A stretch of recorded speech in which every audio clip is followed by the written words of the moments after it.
This is Going Under, Anesthesia Answered with Dr. Brian Schmutzler. I am Vahid Sadrzadeh, and we are brought to you by the Butterfly Network. All right, I'm going to let you in on something that's completely changed the way that I practice. I've been using Butterfly probes for years. It's a portable ultrasound that plugs into your smartphone or tablet, so I could start scanning at the bedside in seconds. If you have used the older versions, or even if you're new to handheld POCUS devices, let me tell you why this new IQ3 is a game changer and really impressive. First off, having an ultrasound that literally fits in my pocket means I can move faster, whether it's for vascular access, procedural guidance, or just getting real-time insights from my patients. And the tech inside this tiny device is pretty impressive. Biplane imaging lets me see short and long axis views simultaneously, which is huge for procedural guidance, and honestly a great tool for learners. The new needle out of plane preset, which actually I just saw Devinder advertising that on social media. The needle out of plane? The needle out of plane. Yeah. Even shifts the scan plane digitally so I can see the needle tip sooner, which makes a real difference when precision matters. And the image quality, honestly, the IQ3 holds up against some of the high-end cart systems I've used. That's impressive for something this portable. So if you're looking for a device that supports your practice, I can't recommend the Butterfly IQ3 enough. And right now, they're running a special offer. You can get $750 off the latest IQ3. Check it out at butterflynetwork.com. And welcome back to the show. It should be a spirited conversation today. Somebody's a little upset, so we're going to start with travel because that wasn't part of the agenda initially. Because obviously we want to dive into some other things here you had on your plate, but we are going to talk about travel.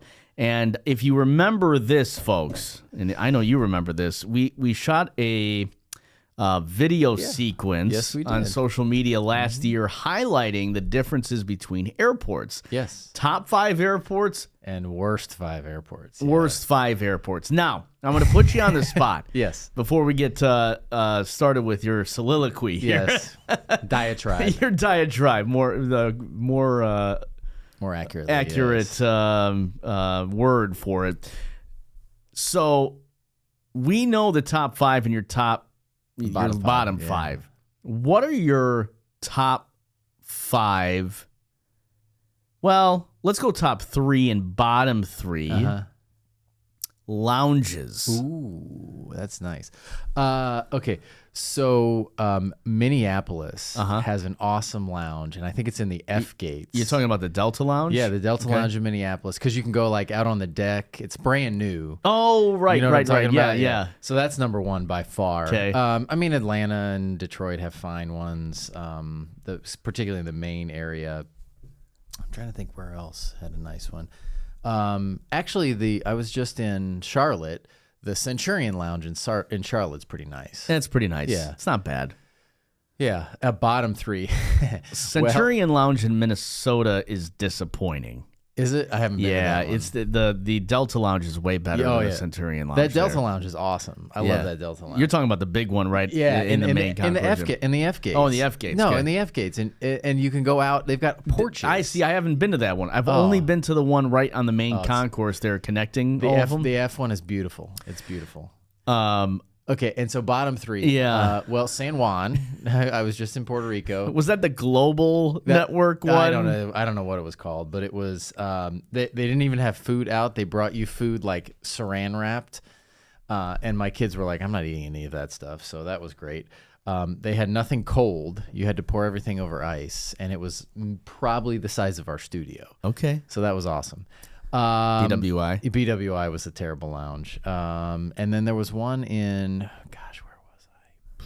Greenville, South Carolina. Oh, boy. Greenville, Spartanville, South Carolina. Oh, can't imagine that's a good one. So those were terrible. Okay, so here's my diatribe real quick. Oh, you got another question? Well, I'm going to give you my top. Okay. I'm going to give you my top 3. Okay. I'll spare you the bottom 3. All right. What's your top 3? A lot of terrible lounges. Yeah. LaGuardia is a nice one, isn't it? My top 3, 2 of them are New York. Okay. Newark, okay. United Lounge. Okay. I'm a United guy. So right. United Lounge, Newark. Fair enough. Brand new, showers, the whole thing. I mean, it is, you want to talk about massive. This thing is massive. Okay. Beautiful. The other one is the Delta Lounge at LaGuardia. Yep, we've been to that one. The new one. Yeah. It's beautiful, beautiful, beautiful. Again, massive real estate. And you can go on the deck on that one too, Yeah. I believe. Okay.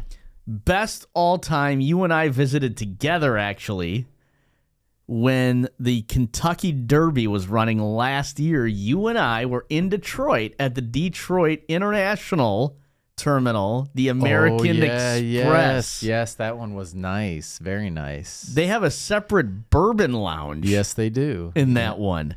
I do remember that. I just never get to that terminal in Right. Detroit. It's always We just, had I just, time, in so and we out just- of A, so I just fly. Yeah. We had time, so we wanted to go and check that one out. My all-time top favorite is that one in Detroit. That is a really good lounge. I just never go there. Okay, so American Airlines.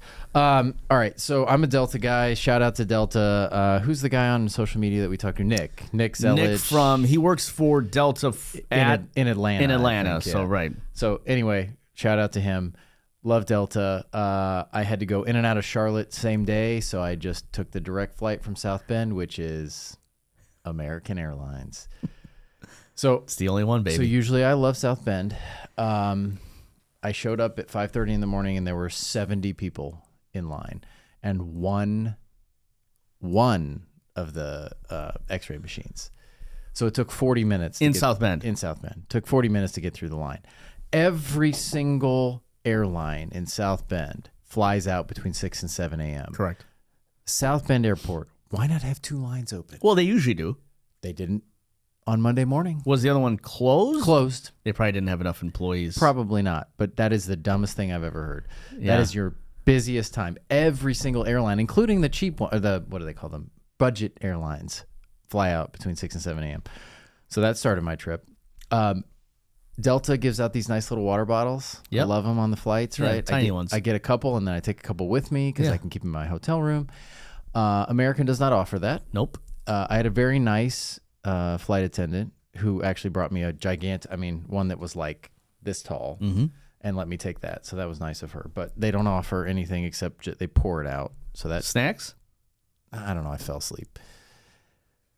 And I flew a CRJ 900, CRJ 900R down. I always carry, we've talked about this before, this little silver suitcase that has everything I need in it just in case they lose my bags. Fit just fine on that plane. On the way there. On the way there, everything was fine. And it fits in CRJ. You'll probably fit in 200s. CRJ 200. It fits in everything. Right.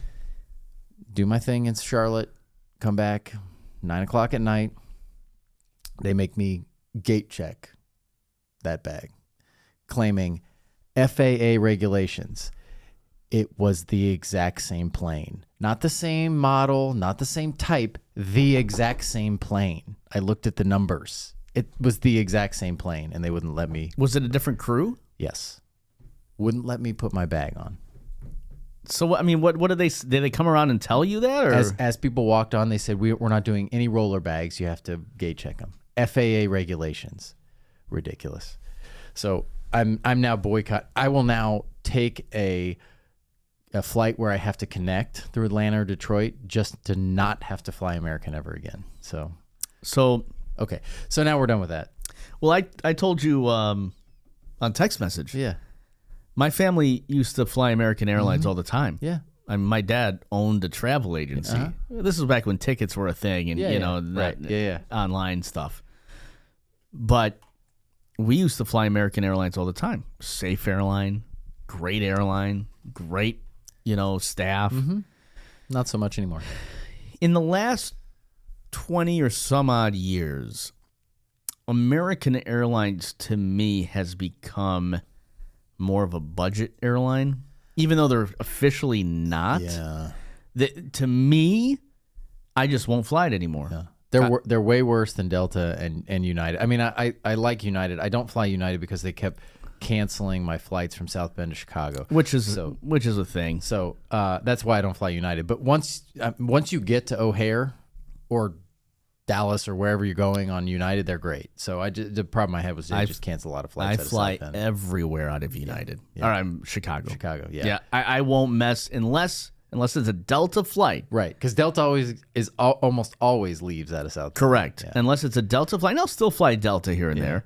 Unless it's a Delta flight out of South Bend, I won't fly the South Bend to Chicago flight. I can't do it because It's got I've been to have a stuck. 60% cancellation rate. Well, I've been stuck multiple times. Yeah. So United's my way, and as much as I hate O'Hare Airport, I think it is one of the top worst airports in the world. Yep.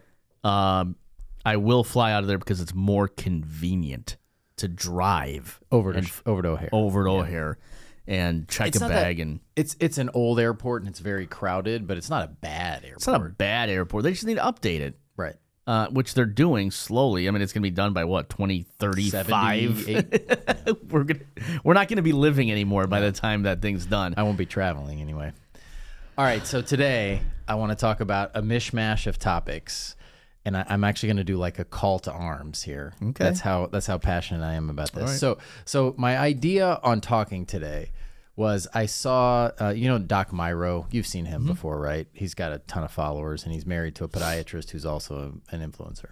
So he stitched this guy talking about how terrible it was that the average physician salary was $350,000. Okay. So I know we got a big following on the one episode where we talked about my salary and I didn't expose what my salary is, but I will tell you I'm above average. I will say that. So With the years of experience. with the years of experience, blah, blah, blah. Right. Okay. So he stitches this guy talking about how terrible it is that physicians make on average across all specialties $350,000. Okay. Which is absolutely ridiculous, right? So think about the amount of years. The average physician spends 4 years in college, 4 years in medical school, and 4 to 10 years in residency. Correct. Okay. That's a quarter of your life, basically. Quarter of your life. Not only that, we as physicians work an average of 55 to 60 hours per week, actual work time. And then most people who are in a clinic setting also bring their work home, take calls from patients at home, do notes at home, all that kind of stuff. So I think there was some study that said the average physician, if you count all the time they spend anything medicine related, is about 82 hours a week. So $350,000 for 82 hours of work a week, stressful, dealing with insurance companies, which we'll get to, blah, blah, blah, all that other kind of stuff. I think it's absolutely asinine to be mad that physicians make on average $350,000 a year. Look at what a bunch of other professions make, right? Like, Trader, stock trader. Yeah, stock trader. I mean, even like, somebody in business, sales. Yeah. There's plenty of people in sales who make more than $350,000. They work Monday through Friday, and they got a 4-year degree. Like, so you're paying for my expertise. You're also paying for my training, right? And all that's going to happen if you drive down physician salaries is that you're going to get less qualified people. Because who's going to want to go into a job where you're working on average 82 hours a week for $200,000, right? Okay, so that's the start of the diatribe. That rolls into, okay, why is healthcare so expensive? That's what he said in this. Well, he started to talk about that a little bit, but we've talked about this before. So, okay. Physician salaries, let's just say they're $350,000, right? That accounts for what percentage of healthcare costs do you think that physician salaries, and let's even count nurse practitioners and CRNAs and all that stuff. What percentage of the total healthcare cost in the United States do you think that salaries of clinicians account for? I don't know. I'm just going to take a wild stab. Less than 25%. 8%. 8%. So if every clinician took zero salary for a year, that would save 8% of the total cost of healthcare in the United States. Wow. Yeah, exactly. So it has nothing to do with it. It has nothing to do with it. You know what the highest percentage of cost in the United States healthcare system is? Administrators who don't provide any clinical care whatsoever. So about 90% of the healthcare costs go to administrative duties, right? So paying administrators. There is a 10-to-1 ratio of administrators to clinicians, non-clinical administrators to clinicians. Which we kind of talked about last time around. Yeah, 10-to-1. You know, why would that be? Well, you got to have somebody to pick up the phones. You got to have No. That doesn't count those. That's just administrative staff. That's not administrators. You're talking about CMOs, CEOs, CFOs. Right. You're talking about mid-level nursing administrators. You're talking about mid-level this and that. There's so many layers, and the reason why, because there's a ton of money in the American healthcare system, and so people want to put their hand in the cookie jar. You've got administrators who don't do clinical work, and we'll get to another topic on that. You've got the the health insurance industry pulling money out, right? Ooh, yeah, $6 billion a year for United Healthcare, which we'll talk about. Then you've got, medical device companies who pull some out. Then you've got the federal government who pulls some out, right? So again, when you're mad about the cost of healthcare in the United States, be mad about the administrators and health insurance for sure. Those two things are probably the most costly. Don't be mad about your clinician's salary. It's a very, very small portion. And an ideal system would be 50% of the healthcare costs goes to clinicians. Wouldn't you think? I mean, right. You want them to be highly compensated. 100%. Right? I want...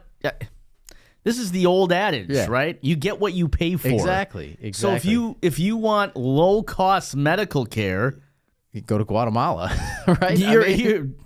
Right? You're probably not going to get, the same type of care. Of course not. This is true in our business for sure. I mean, the business I'm in. Yeah.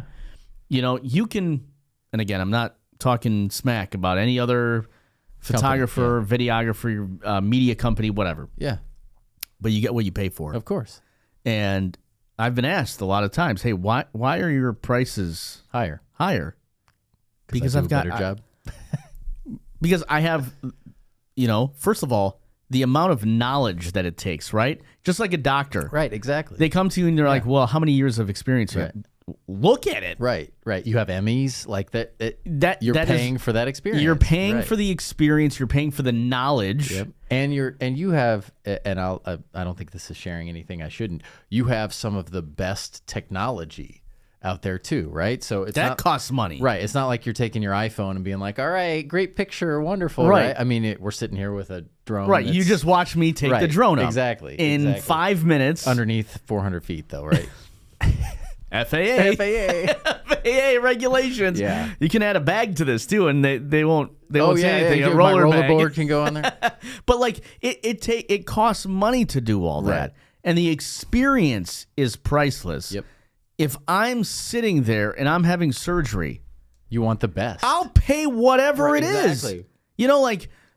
One of my best friends said, hey, my daughter's sick. I'm going to pay whoever I can, whenever I can, at whatever cost to make sure she has the best health care possible. Absolutely. You're not sitting there going, oh, hey, doc, why is my health insurance why is my bill so high? Right. Why are you getting paid so much? Right. Well, just keep in mind, if you pay $1,000, do you know how much of that $1,000 I get? Probably not $80, 8%. Yeah. $80. The other 92% went to the health insurance company and to the administrators. So if you want to be mad at anybody, yeah, don't be mad at my $80 for your $1,000 bill, right? Yeah, exactly. Okay. All right, so this rolls into two other things. So there was a podcast. What is it called? Off Call, I think, is the podcast. They got Mark Cuban, which was a great grab. He's not the most. He's a business guy.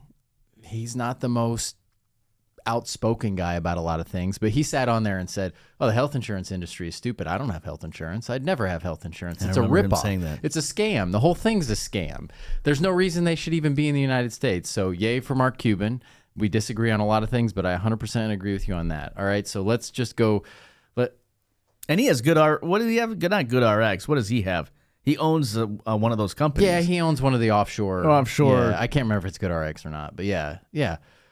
So he puts his money where his mouth is. He's helping people go around insurance to get medications. So I want to again call out the health insurance industry. They are the most unethical, unnecessary, and highest cost to our entire healthcare system. And in the state of Indiana, I mean, even though United Healthcare is bad and it's the big one nationally, in Indiana it's Anthem. Anthem's terrible. And I just had a discussion with a lobbyist and an attorney yesterday about how do I use my platform to talk about this and potentially even testify in front of the state legislature. But I'm going to put it out here now that all healthcare and even people who aren't healthcare providers should look into the practices of Anthem and should you should go to your congressman or state senator or whatever and make them do something about the practices of Anthem in Indiana. All right, so there's my diatribe on that. The other thing, we need to call this a segment, like this has got the whole thing's a diatribe. Today is a whole diatribe. Okay, Dr. Diatribes. Yeah, I like it.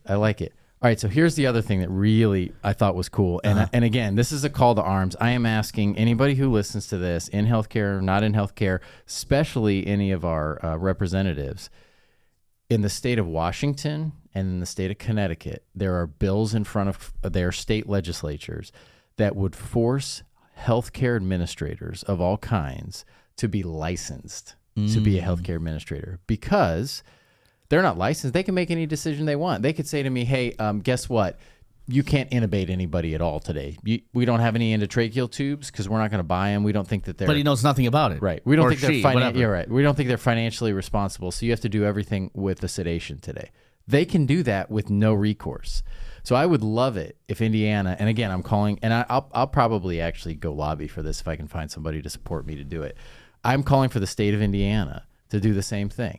Force healthcare administrators of all kinds to come under the medical licensing board so that we get to go back and look at their decisions. And I can actually file a complaint as a patient, as a healthcare provider, as whoever. I can file a complaint against that healthcare administrator and say, you're not doing your job, you're unethical, whatever. And the medical licensing board gets to look at them. I think that's brilliant. Yeah. And I'm an administrator as well. I'd be happy to be licensed as an administrator. And you can come to me and say, But they don't want to. Of course they don't. Yeah. In Connecticut, I think she's the CMO or CFO or something of Yale said, well, we can't be held responsible for our decisions that way. That doesn't make any sense. What are you talking about? What I mean, yeah, it's just kind of stupid. I mean, come on.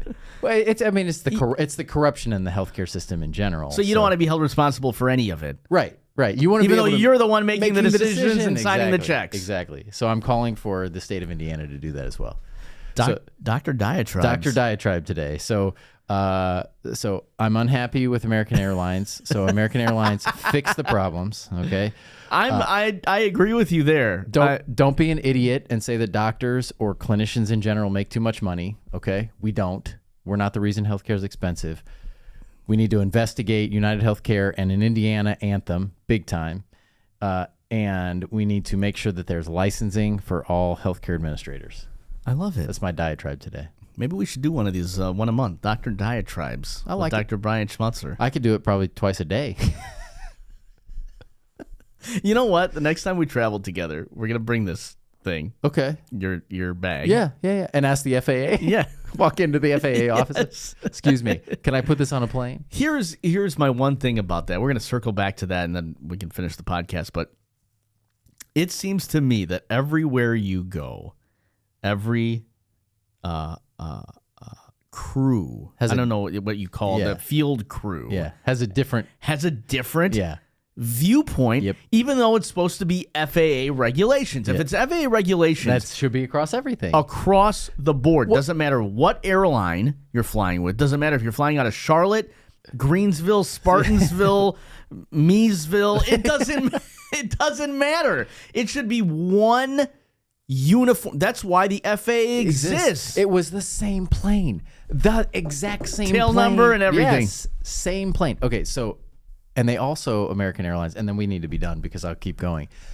American Airlines also makes you take off your satchel. Yes. Or purse. I remember. Why? I've got a man purse that's about this big that I have to take off. What are you afraid is going to happen? There are rules. We're going to crash and it's going to hit me in the head. That's going to kill me, not falling from thousands of feet in the air. I told you, Heather and I flew it once, we will never fly it again. I'm not doing it again unless they fix it. That's why I'm never in Charlotte, because there's no need for me to take American Airlines to Charlotte. Hey, American Airlines, if you're listening, I would love a response. All right. Waiting. He's thrown the gauntlet down on several companies, topics and companies today. This has been Going Under Anesthesia Answered with Dr. Diatribe, Dr. Brian Schmutzler. We are brought to you by Butterfly Network. And my views are my own, not Butterfly's. So we'll just put that out there. Absolutely. And we'll catch you in the next one. Go United. Delta. Anybody but American. That's like